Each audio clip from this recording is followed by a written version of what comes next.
আজ গ্রামের আকাশটা বেশ থমথমে, মেঘে ঢাকা, হালকা বাতাস বইছে। সেই সময় মাঠে ঘুরে বেড়াচ্ছে রাহুল আর তার প্রিয় গরু কালা। এই কালা, তুই একেবারে রাজা রে, এই মাঠটা একদম তোর রাজ্য। হঠাৎ আকাশ গর্জে উঠল। ঠাম্মি দূর থেকে চেঁচিয়ে বলল, রাহুল, ঘরে আয় তাড়াতাড়ি, বৃষ্টি নামবে। আসছি ঠাম্মি।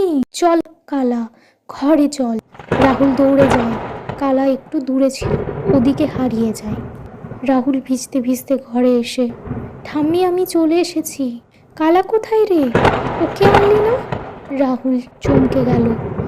ও ও তো আমার পেছনেই ছিল, হঠাৎ আমি দৌড়ে আসতেই হারিয়ে গেল। বৃষ্টির মধ্যে গরু হারালে খুঁজে পাওয়া খুব কঠিন। ঠাকুর যেন কিছু না হয়। রাহুল দৌড়ে পালালো তাকে খুঁজতে। রাহুল গ্রামের পথে হাঁটতে হাঁটতে দেখে একটা বট গাছের ডালে বসে আছে বুদ্ধিমান পাখি। রাহুল, কালা হারিয়ে গেছে বুঝি? হ্যাঁ, তুমি দেখেছো নাকি?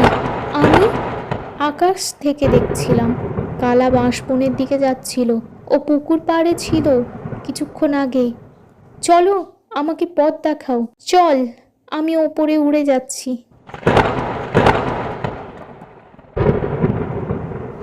বাঁশবনের মাঝে এক কাদায় ভরা পুকুরের ধারে দাঁড়িয়ে আছে কালা, তারা পায়ে আটকে আছে।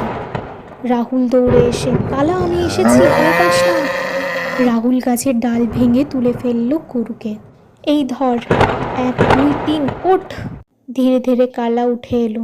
রাহুল খুশি হয়ে তার গায়ে হাত বুলিয়ে দিল। তুই ঠিক আছিস তো? ভয় পেয়েছিলি? কালা। আকাশে রোদ উঠেছে, চারিপাশে পাখির কিচিরমিচির। ঠাম্মি, বাহ রাহুল, তুই তো একেবারে সাহসী নাতি।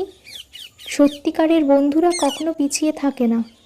আজ আমি বুঝলাম, শুধু গরু না, বন্ধুর জন্য জীবনেও ঝুঁকি নিতে হয়। তোমরা কি কখনো কারোর জন্য সাহস দেখিয়েছো? তাহলে কমেন্টে জানাও। আর গল্পটা ভালো লাগলে লাইক, শেয়ার আর সাবস্ক্রাইব করো।